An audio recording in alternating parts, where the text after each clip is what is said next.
Olá, saudações trabalhistas, a você que nos acompanha aqui pela Rádio Legalidade. Dizer da nossa alegria, da nossa satisfação de estarmos iniciando mais uma edição do podcast da Legalidade.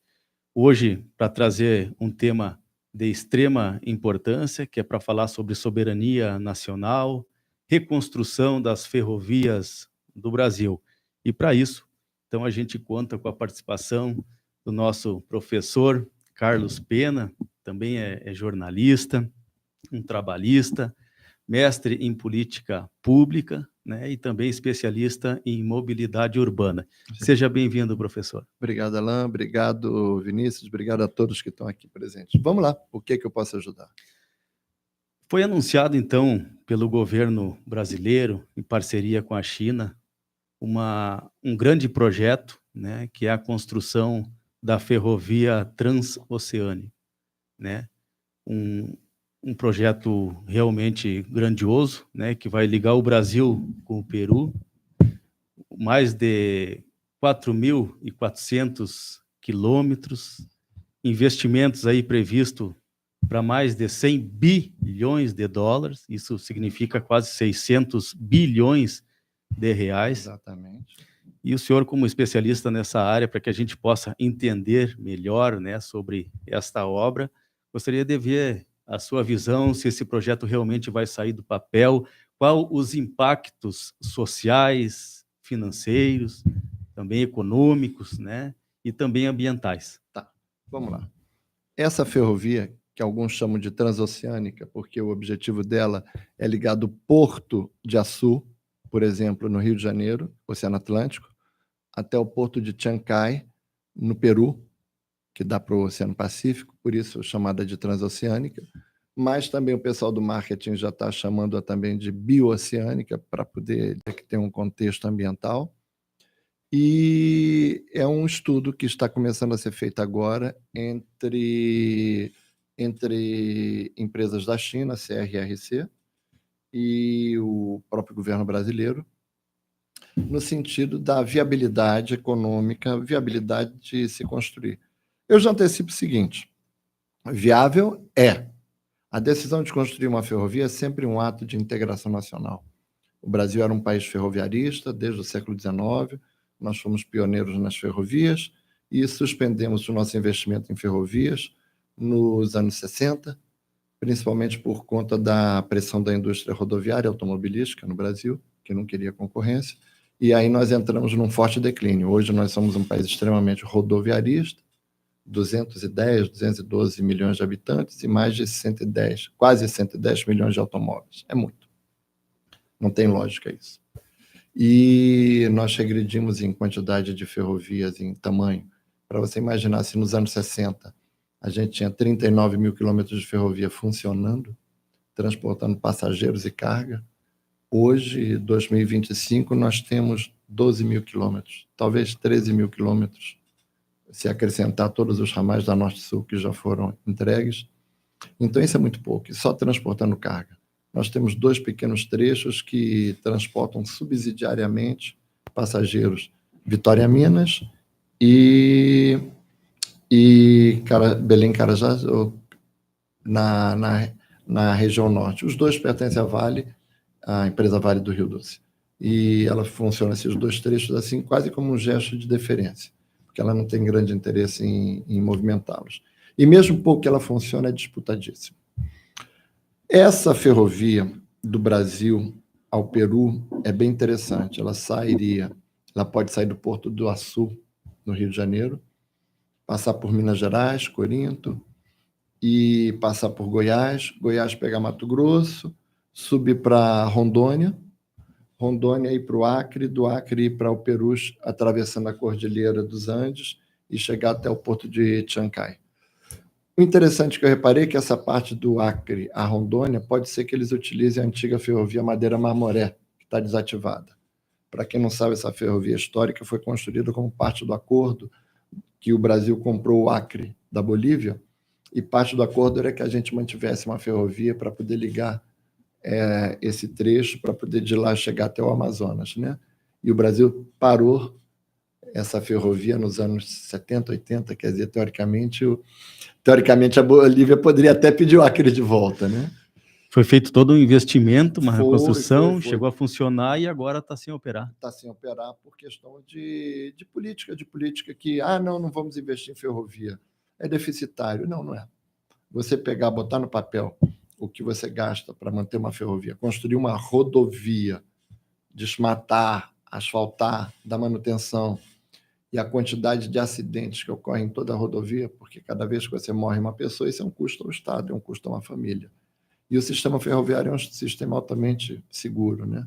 Você está no Brasil hoje, eu não tenho nenhum registro no ano de 2024 de qualquer acidente ferroviário que tenha matado alguma pessoa. Agora, se você pegar o ano de 2024, eu vou te dizer que morreram mais de 40 mil pessoas de acidentes rodoviários. Então, tem seu valor. Sim. Cada vida é importante. E essa ferrovia, ligando o Brasil, cortando o Brasil de leste a oeste, indo até o Peru, ela tem grande interesse porque ela pode servir para poder ir juntando toda a área de escoamento de minerais e de produção agropecuária, ser colocada na ferrovia e ir direto para o Oceano Pacífico. E vice-versa. Gente, é um troço fantástico. Eu acho ótimo. Isso pode reativar a indústria nacional? Espero que sim. Eu sei que a CRRC comprou, está se associando à antiga Hyundai coreana, para poder ocupar a fábrica deles em Araraquara, em São Paulo, para começar a produzir material ferroviário. Então, eu acho que isso é um grande negócio para o Brasil, sim. Vai ligar o Oceano Pacífico com o Atlântico, né? Mas uma das questões aí que está em voga após o anúncio aí do governo brasileiro, né, para viabilizar, e o acordo que foi feito e assinado já, para viabilizar esse estudo, foi a questão ambiental, né? A gente sabe que tem um traçado aí que vai atingir a Amazônia, talvez ali pelo Mato Grosso, né, o Pantanal, e também uma área mais crítica, né, que é a Cordilheira dos Andes. Então, eu queria ver com o senhor, né, a dificuldade, se é viável essa rota, né, e qual os impactos que isso pode oferecer. Só, uma ferrovia, ela causa menos impacto ao meio ambiente do que uma rodovia. Uma rodovia tem tráfego quase 100% do tempo. E os veículos correm em alta velocidade. Eu vejo a quantidade de animais mortos nas estradas brasileiras para poder lhe dar uma referência. Outra coisa, o asfalto não é permeável, então a água da chuva que bate não é permeável, então escoa por gravidade, vai para outras áreas, enfim. Então você tem um problema muito sério de perda da capacidade de absorção da água, que é muito ruim isso. E a rodovia é ocupada por veículos que produzem 99% são movidos por motor a explosão, então eles produzem gases de efeito estufa, além de esquentarem o ambiente. A ferrovia, o tráfego ferroviário é um tráfego organizado. Então passa um trem, dali a um tempo que pode passar outro trem. O trem é visto de longe. Não é impossível ter acidente, mas é mais difícil você ver o trem de longe. E toda vez que você constrói ferrovias, existe um trabalho de engenharia muito interessante de manter a ferrovia o mais plana possível. Então, se você tem subidas e descidas, você vai fazendo pontes e viadutos de maneira que o trem corra reto. Então, com isso, você já vai cortando a possibilidade de atropelamentos, de problemas ambientais. É bem interessante. Não é que tem risco zero, não, mas reduz muito a questão ambiental. Por isso está se vendendo nesse marketing de bioceânica esse termo. Eu acho até exagerado. Mas transoceânica, ela dá bem os termos, Pacífico e Atlântico. Mas não é para poder você pegar onda no Atlântico e depois, quando o mar estiver ruim, pegando onda no Pacífico. Não é isso. Pegar a praia de um lado para o outro. Não é isso. É porque você liga do Oceano Atlântico ao Pacífico e você escoa toda a produção brasileira ao Pacífico em direção aos mercados do Oriente. A China é o grande mercado. Tanto que os Estados Unidos começaram agora com a história de tarifaço em cima dos produtos brasileiros, só que os Estados Unidos não são mais o principal comprador dos produtos brasileiros. eles caíram para o segundo lugar. O principal é a China. E a China responde com mais de 23%, quase 24% das nossas exportações. Os Estados Unidos estão em 12%, talvez 13%. E com isso que eles estão fazendo, eles ainda vão cair, porque os exportadores brasileiros vão deixar de exportar para os Estados Unidos e vão procurar outros mercados. Então, os Estados Unidos estão dando, inclusive, um tiro no pé, porque eles estão perdendo um bom fornecedor e eles vão ter de comprar produtos mais caros do que no Brasil. Mas eles têm hoje um presidente que eles escolheram, com todos os seus defeitos. Se pergunta se ele bate bem da cabeça, eu não sei se ele bate bem na cabeça, se ele é uma pessoa com problemas mentais, eu acho que ele seja. E eu escuto muitas coisas sobre ele, e a gente não pode afirmar. Mas de megalomaníaco, a psicopata, a dependente químico, por isso essas explosões de humor dele, enfim, várias coisas. E o Brasil tem de caminhar para poder ter autossuficiência e autodeterminação.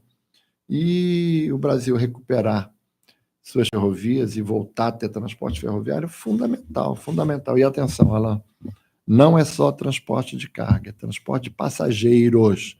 Um país se faz com transporte de gente e cargas. Sem isso, não adianta. As pessoas precisam ter mobilidade. Se a gente voltar a ter linhas ferroviárias transportando pessoas, nós vamos ter um ganho econômico social no país monumental. E vai desafogar as rodovias, né? Que, principalmente no período de colheita, a gente vê a escoação da produção, né? Muita produção de soja, milho, arroz lá para a região do sul. Brasil todo. E com isso, Brasil todo. Certeza.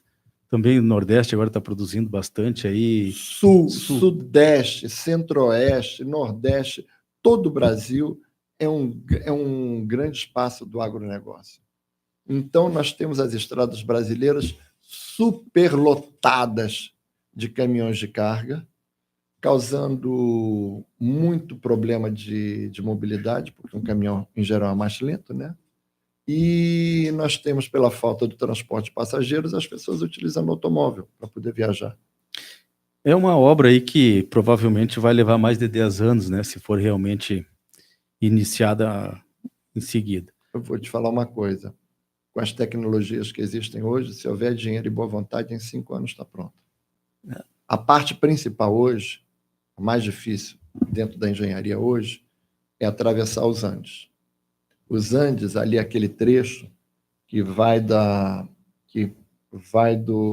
Acre, quando você atravessa a fronteira do Acre, Rio Branco, depois você atravessa e entra para o Peru, você tem um trecho ainda plano e a partir daí começa a Cordilheira dos Andes. Você vai ter, e aí tem que se ver o desenho, né? Você vai ter aproximadamente vou dar um chute, 150, de 120 a 100 quilômetros de Cordilheira dos Andes. Você vai ter de furando. Você vai ter de furando, para você poder atravessar tudo e sair no Pacífico. Ah, meu Deus, é impossível? Não, claro que não é impossível. Plenamente viável. Plenamente viável. O estudo tem de ser feito porque as Cordilheiras dos Andes são uma região de eventos sísmicos, terremotos, é uma cordilheira vulcânica. Então, você tem de estar com uma engenharia prevista para isso. Mas os chineses, se eles realmente forem tocar, eles têm já uma tecnologia já que eles já fazem por conta da China. Já fizeram, né, uma obra assim lá na China. Eles têm, não desse tamanho, né? Mas eles têm já tecnologia. Os japoneses também têm muita tecnologia por conta de eventos sísmicos. Mas no caso dos chineses, eles têm. E aí, se houver boa vontade, essa ferrovia sai em 5 anos. Como que o senhor vê a questão da soberania nacional? Fundamental. É um investimento alto, né, por parte do governo chinês, que vai ser provavelmente uma concessão. O Brasil talvez vai fiscalizar toda a operação, mas como que o senhor vê essa questão da soberania nacional com a operacionalidade sendo por parte dos chineses aqui no Brasil? Tem que ser feito um acordo que seja o que eu chamo de ganha-ganha. Não pode um lado ganhar e o outro perder. Não pode ser dentro de uma visão de explorador e explorado, colonialista e colonizado. Não pode ser. Tem de ser um acordo de ganha-ganha que os dois lados ganhem. O Brasil tem de negociar, principalmente, a construção de parques ferroviários para poder construir, dar manutenção aqui no Brasil, empregar mão de obra brasileira, a empresa ser, na sua grande maioria, ela ter direção brasileira. Se for uma concessão, pode ser. Se for uma concessão, é natural que os chineses queiram ter o comando, já que o acordo possa ser esse, mas eles têm de ter uma quantidade de brasileiros enorme trabalhando. Tem de haver um voto de ouro, eu estou traduzindo a expressão em inglesa golden share, mas um voto de ouro, uma participação de ouro do governo brasileiro, dele poder ter decisões, ele ter poder de decisões dentro desse projeto, para não ser uma coisa somente em benefício à empresa, ao governo chinês. Os chineses, na hora de negociar, eles negociam como qualquer outro país. Eles negociam tentando pegar o máximo possível de vantagem. Eu vejo muito o que eles fazem na África, eles chegam praticamente com a porteira fechada do projeto. Então, vão na África, num país, construir uma hidroelétrica, eles levam os trabalhadores chineses, material chinês, tecnologia chinesa, eles fazem tudo praticamente com os chineses e sem a mão de obra local. A gente não pode deixar isso ocorrer no Brasil. Isso tem que ser feito de uma maneira que eu torno a dizer, ganha-ganha. E os chineses vão ter o transporte, o funcionamento da empresa. E aí eu digo, transporte de carga e pessoas. Não se pode fazer um investimento desses e não transportar pessoas. Não se pode fazer o erro que o governo que a gente ajudou ser eleito para poder não deixar Bolsonaro ser reeleito, e a gente ajudou a eleger um governo que, em 2 anos e meio de governo, não botou 1 metro de trilho de passageiros. Não pode, não pode. Então, a gente tem de levar sempre em consideração de transportar passageiros nessas linhas. Brasil, eu vejo que com esse interesse dos chineses em investir, é porque tem realmente potencialidade, né, na produção de alimentos, que vai beneficiar também não só a China, mas como todos os países asiáticos, e também favorecer os nossos agricultores aqui no Brasil, né, os produtores. Então, como o senhor falou, é uma obra que vai ter que beneficiar os dois lados, né? Eu uso muito um termo importante. As pessoas só pensam na obra. Eu penso na obra e no serviço que ela causa. Não adianta eu construir um hospital se eu não tiver os médicos, os enfermeiros, os equipamentos e o material para poder funcionar. É a mesma coisa, você tem ferrovias que foram construídas no Brasil, a obra foi feita e não são operadas, estão lá paradas. Então, você tem de ter o serviço. Nós temos de ter o serviço funcionando.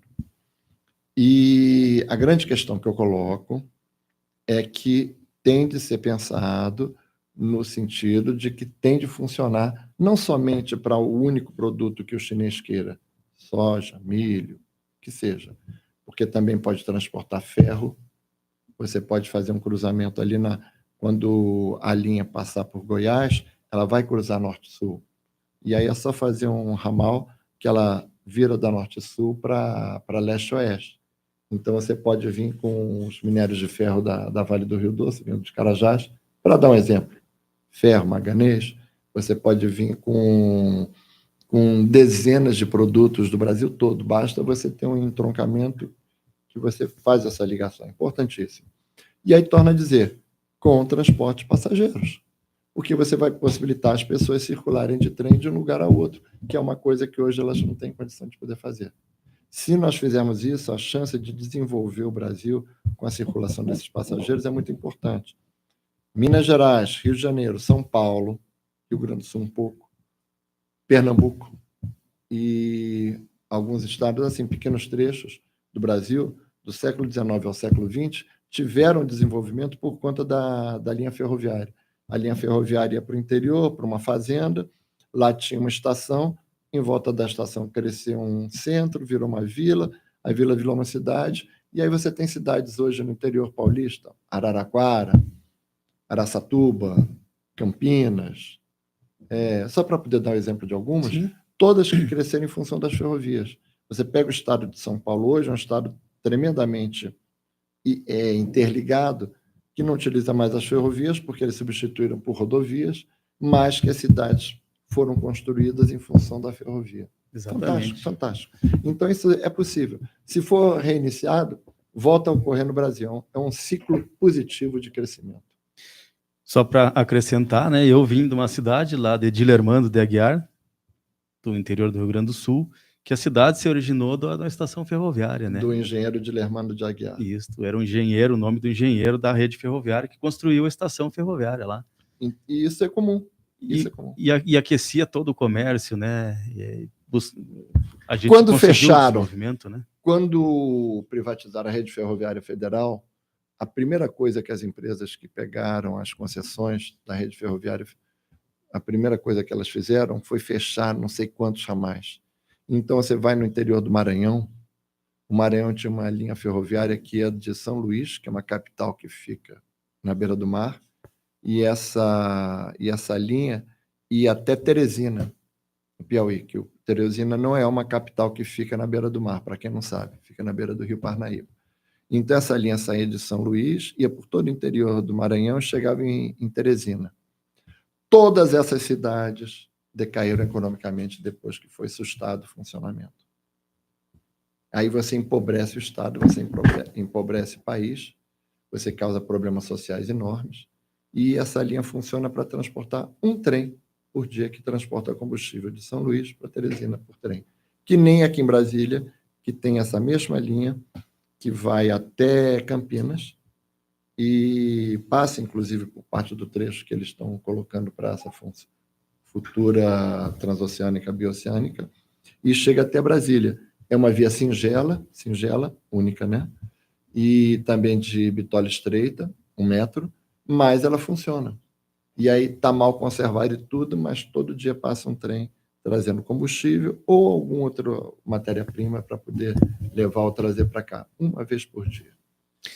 Professor, com relação ao tarifaço do Trump, né, que tem tudo a ver com o nosso tema que a gente está discutindo, essa questão dos acessos, né, para o comércio internacional, que vai facilitar a nossa importação como exportação, e também é uma questão de soberania nacional, né, essa ligação, esse acesso aí com os países asiáticos. Com certeza a gente não vai ficar mais atrelado a fazer o comércio dos nossos produtos apenas com um país, né? Exatamente. Isso também é uma questão de libertação do país e mais opções de mercado chegando. Olha só, Alain, olha que coisa interessante. Até uns 30 anos atrás, nosso principal parceiro econômico eram os Estados Unidos. O segundo parceiro era a Argentina. Hoje, nosso principal parceiro econômico é a República da China. E não com pouca coisa, com muitos bilhões que eles compram da gente. Nós também compramos muita coisa deles. Os Estados Unidos, que eram o primeiro, caíram para o segundo, e eles que já tiveram, assim, 20 e tantos % do percentual do nosso comércio, quase 30%, hoje eles estão nos seus 12%, talvez 13%. E com esse tarifaço que eles estão causando, nosso comércio vai cair muito. Aí, quer dizer, eles mesmos estão dando tiro no pé que eles vão perder ainda o comércio com o Brasil. Olha que coisa doida, né? A Argentina vem depois, e a Argentina é muito problemática. Essas últimas administrações, e agora culminando com a administração do Javier Milei, o país está muito complicado. A gente conversa com o pessoal da Argentina, eles torcem para que a Argentina dê certo, mas a política de arroxo salarial, essa política neoliberal assim, extrema que o Javier Milei está fazendo, ela empobrece a população de uma maneira muito grande. A Argentina passou também por um período de fechamento das suas ferrovias. Para quem não sabe, ela também tinha uma malha ferroviária grande que foi fechada por influência da indústria automobilística. E o Brasil, e aí que está o ponto muito interessante, o Brasil, ele é um país que ele não é um país pequeno. Ele não é um país do tamanho da Bolívia, ele não é um país do tamanho da Colômbia, ele não é um país do tamanho da Venezuela, ele é um país continente. Ele tem quase metade do tamanho da América do Sul. Ele tem talvez 6 mil quilômetros de litoral, só para poder dar um exemplo para as pessoas entenderem. Nós temos 212, em torno de 212 milhões de habitantes. É muita gente.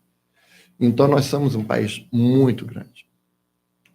É claro que uma pancada dos Estados Unidos quererem prejudicar o comércio brasileiro interfere, mas isso não mata a gente.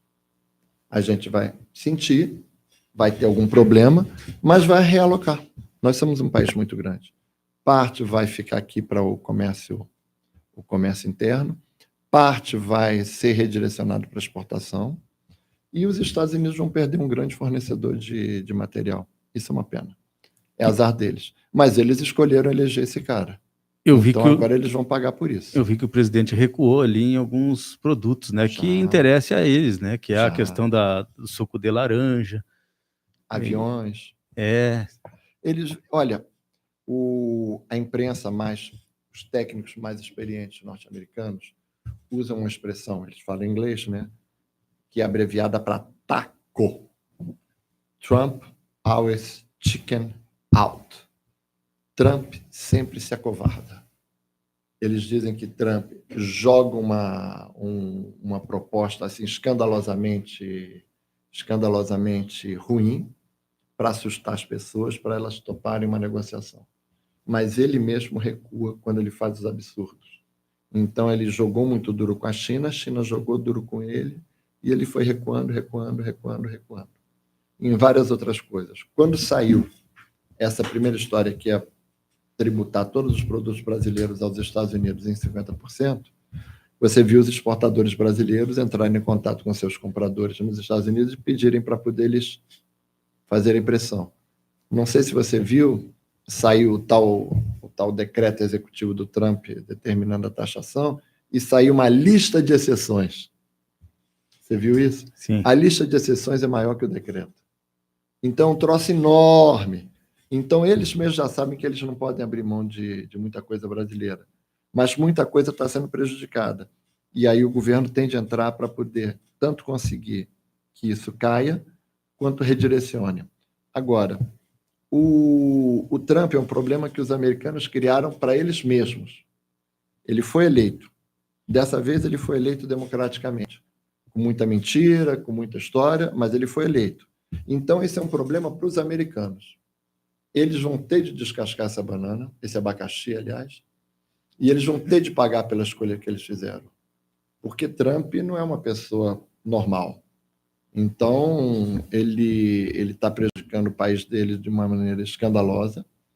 O comportamento dele é errático, ele tem explosões, e ele trata mal seus aliados, ele bajula seus inimigos, uma coisa muito estranha, e isso me dá uma sensação que Trump, eu não tenho a sensação, eu tenho a certeza, Trump não é um democrata, ele é um autocrata, e ele gosta dos outros autocratas. Todos aqueles que governam exercendo força, ele tem a simpatia, ele acha que, ok, I like this guy, eu gosto desse cara.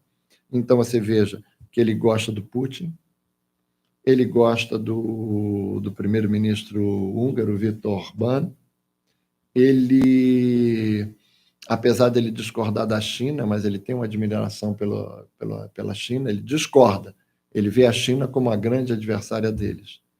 Ele no primeiro mandato dele, ele ofendia à torta direito o ditador da Coreia, o Kim Il-sung, né? É Kim Il-sung? Kim Jong-il, né? Kim Jong-il, ele já é o terceiro, é verdade, da família Kim é o neto. Kim Jong-il.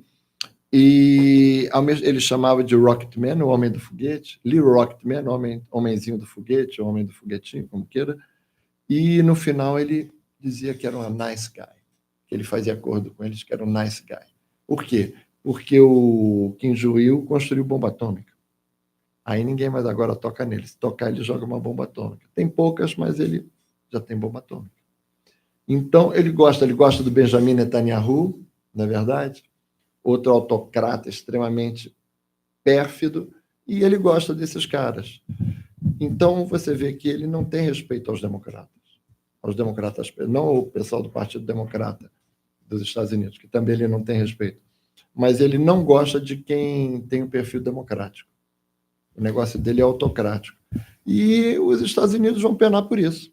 Eles fizeram essa escolha, se Trump vai infartar e morrer, se ele vai sofrer um atentado, se ele vai ser alvo de um processo de impeachment, ou se ele vai conseguir governar os 4 anos, não sei.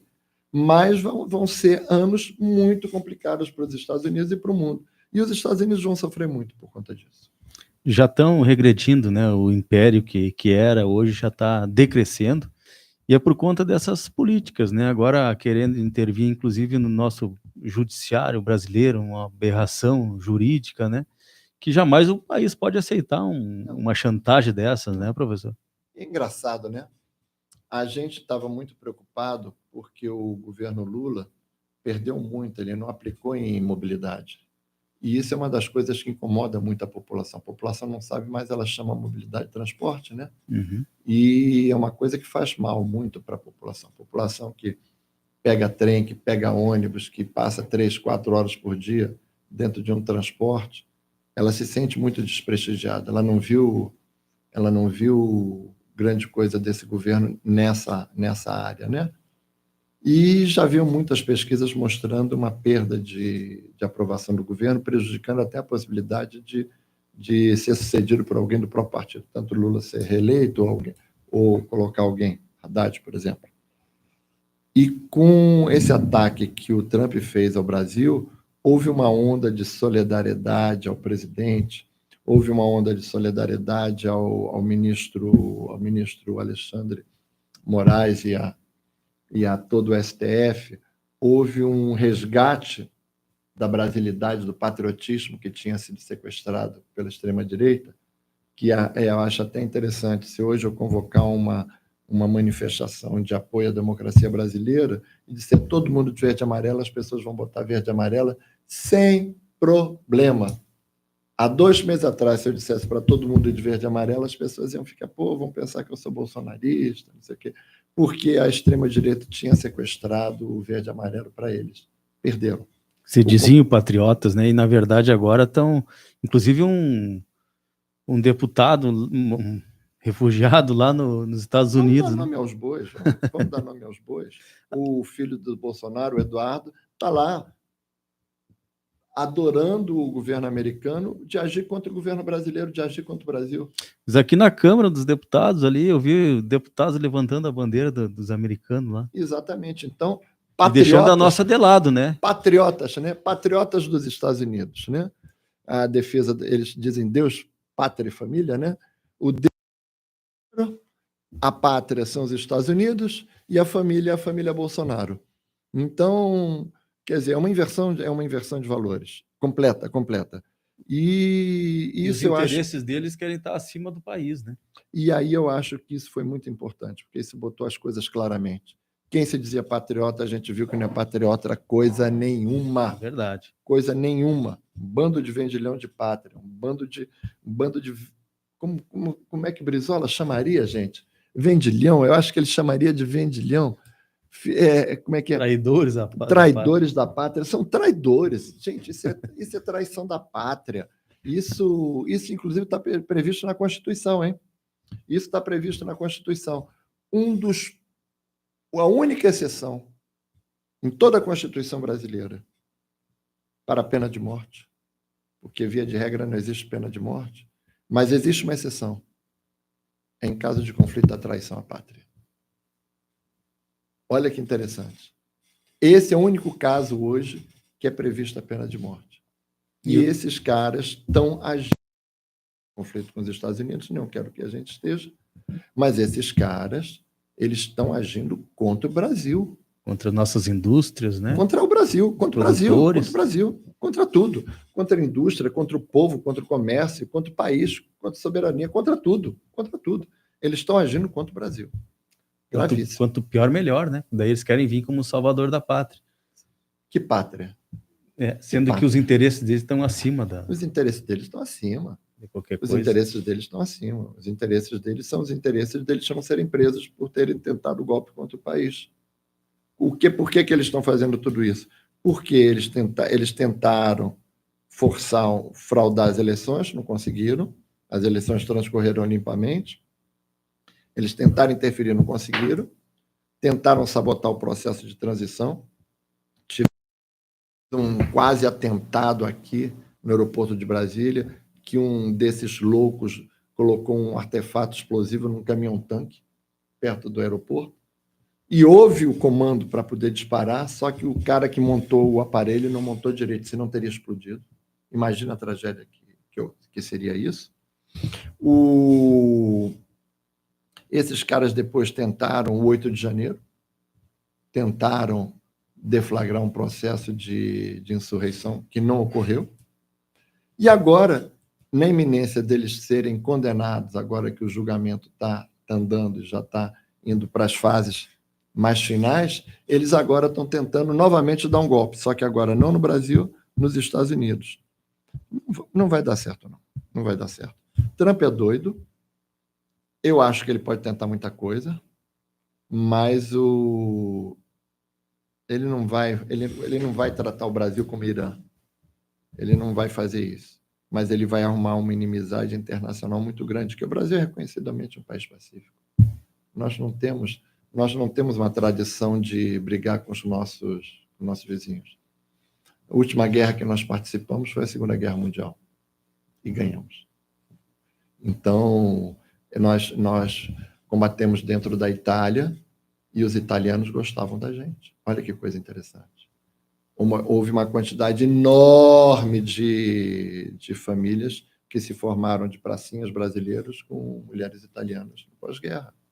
E você vai na Itália, você vai numa cidade chamada Pistoia, que é onde durante muito tempo teve um cemitério, ainda tem um cemitério, com os corpos dos pracinhos que morreram lá, e a cidade tem um zelo, um cuidado com aquele cemitério, e tem um respeito muito grande com os brasileiros que ajudaram a tirar os alemães de dentro, os nazistas, de dentro da Itália. Então, acho que o Brasil está no caminho certo. Atabalhoadamente, nós não temos um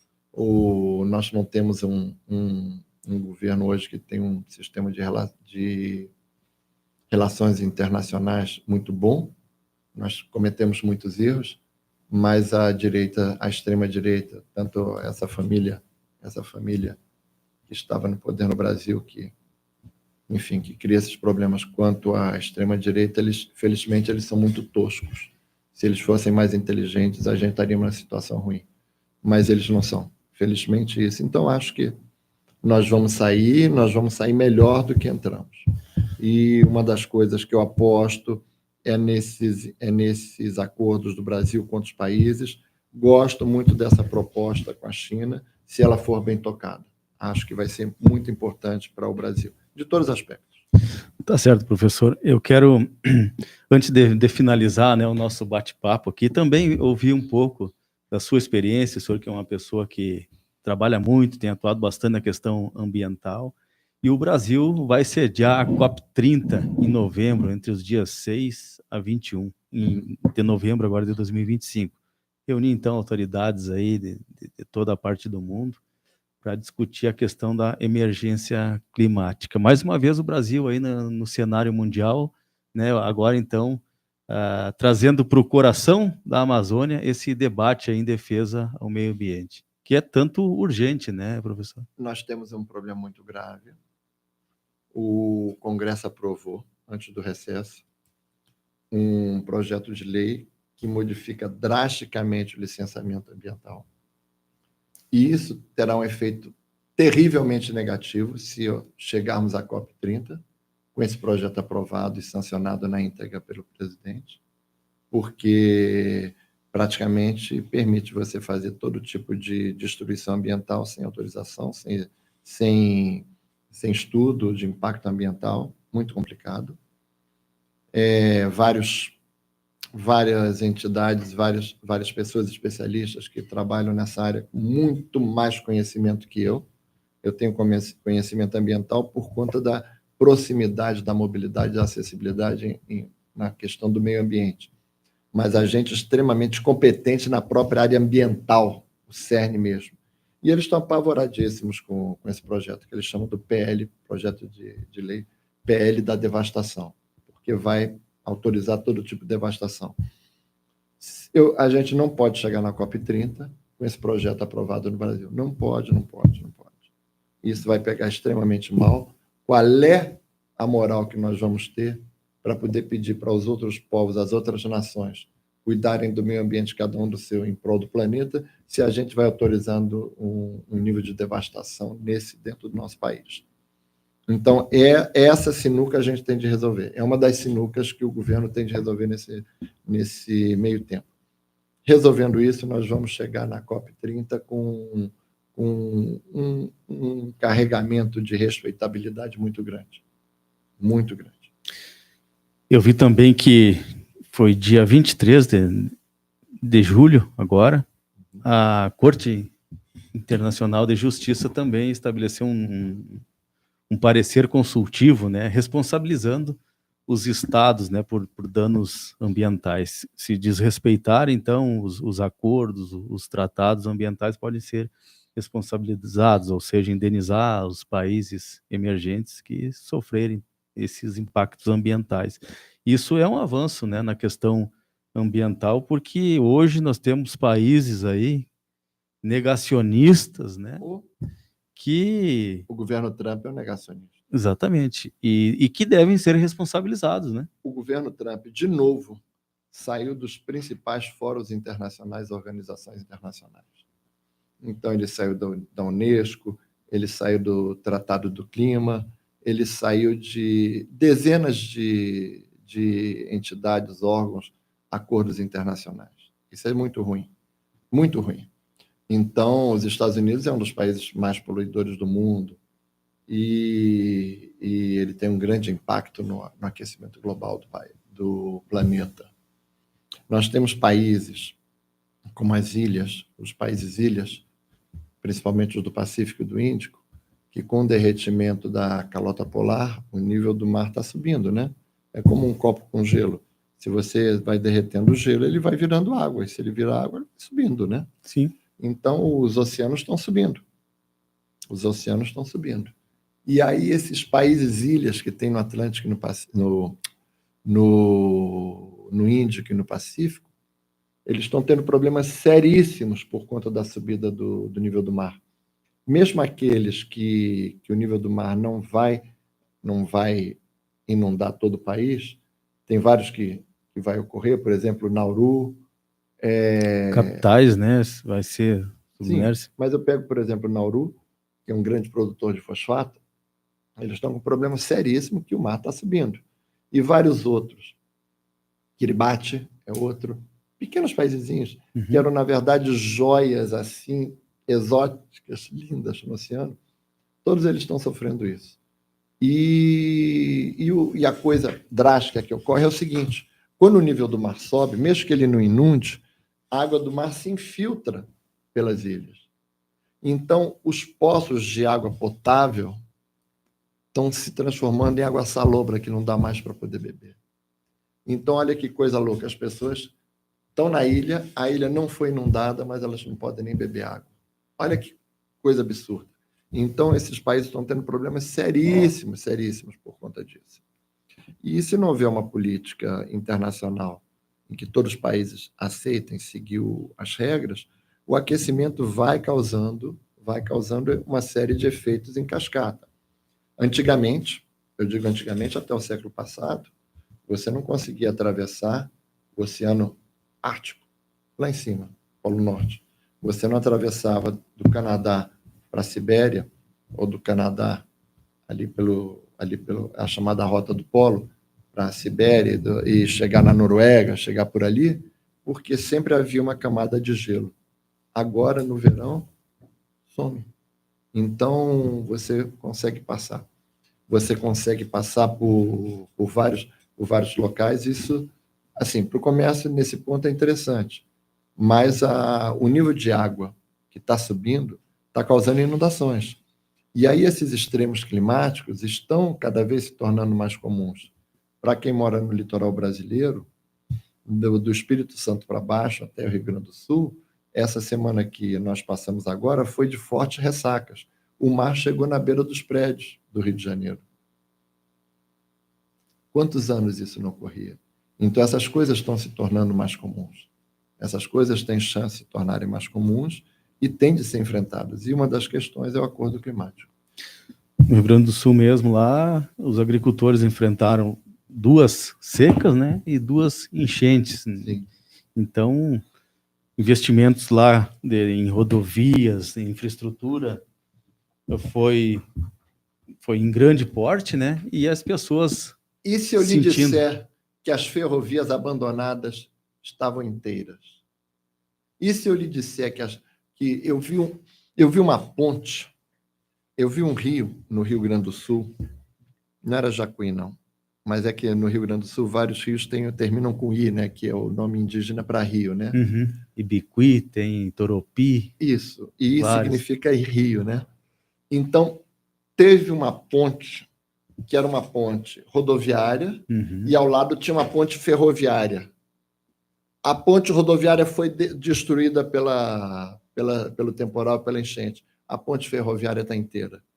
Aí, quer dizer, você tem toda a condição de poder fazer o transporte de gente e de cargas pela ferrovia, e ela está parada. E não se faz. Então, olha que loucura, você tem a solução e a solução está ali parada. No Maranhão, na divisa do Maranhão com Tocantins, ocorreu a queda de uma ponte rodoviária. Não sei se você lembra, no ano passado. Ao lado dela tem uma ponte, da Norte-Sul. Inteira. Zero. A engenharia, por mais que é antiga, mas é outra qualidade, né? Não, mas não por isso, mas o que eu estou dizendo é o seguinte: existe a ponte ferroviária, ou seja, você tem como fazer a ligação. As pessoas não estão isoladas. Você põe uma estação de um lado, você põe a estação do outro e leva as pessoas de um lado para o outro. E você ainda pode fazer transporte de carga. Gente, está tudo ali na mão e não se faz. Então, eu pego um estado como o Rio Grande do Sul, que perdeu milhões em rodovias e tem ainda as ferrovias, e não se está utilizando as ferrovias gaúchas. Quer dizer, é uma estupidez. É como você ter uma pessoa se afogando e ela disser: eu só quero salva-vidas rosa. Ah, mas eu tenho laranja. Ah, então laranja eu não quero. Aí você vai deixar a pessoa se afogar porque não é laranja. Não tem lógica. Verdade, professor, mas eu quero lhe agradecer a sua participação, né, no podcast aí da Legalidade, que é um espaço de diálogo, de reflexão dos temas centrais do presente e do futuro do país, sempre também com um olhar muito atento aí para a questão dos direitos sociais, de desenvolvimento sustentável e principalmente também, né, com foco aí na questão das diretrizes do trabalhismo, porque sem trabalho também não existe progresso, né, professor? Não existe renda, não existe capital. A única maneira de você gerar capital é através do trabalho. Você tem um diamante enterrado aqui na sua frente. Se não houver o trabalho de retirá-lo, de lapidá-lo, ele não vale nada. Então, nada se faz sem o trabalho. E a filosofia do trabalhismo, que é uma filosofia de entendimento, de enfrentamento do que tem de ruim do capitalismo, e, ao mesmo tempo, reconhecendo que você não precisa implantar ditaduras para você poder distribuir qualidade de vida. Você não precisa fazer um governo totalitário para você poder comandar. Você distribui direitos e você trabalha educação e você consegue montar um país muito bom. E eu acho que o que foi feito em várias sociais-democracias no mundo todo é perfeitamente viável de ser feito no Brasil. Vamos torcer que dê certo, né? E que a gente possa ter aí ferrovias em pleno funcionamento, escoando a nossa produção e também, né, sendo utilizado como transporte de passageiros. Exatamente. Né? Eu nasci, me criei assistindo, acompanhando lá na minha cidade o transporte, ainda peguei o transporte de passageiro e andei já. Eu andava muito aqui. Nos anos 80, eu tinha uma namorada em São Paulo, saía de Brasília para São Paulo de trem, ia e voltava de trem. Nos anos 70, eu morava no Rio, e a gente passava vários feriados da gente, visitando a família, que tínhamos famílias em São Paulo, a gente ia de trem, Rio-São Paulo, São Paulo-Rio. Então, veja só, isso fazia parte da vida das pessoas, era muito agradável, muito bom, muito bom. Nós viajávamos bem, nós viajávamos muito bem. Certeza. Qualidade de vida, né? Porque ficar aí 2, 3 horas num trânsito para ir para trabalhar e voltar, isso aí ninguém merece, né? Sob risco de morte, né? Acidente, poluição, doenças por conta da má qualidade do transporte, ninguém merece. Muito bom, professor. Quero Agradecido. lhe agradecer mais uma vez aí a sua participação. A Rádio Legalidade sempre estará de portas abertas aí para a gente tratar desses problemas pertinentes à nossa população brasileira. Alain, Vinícius e a todos vocês, muito obrigado. Eu agradeço.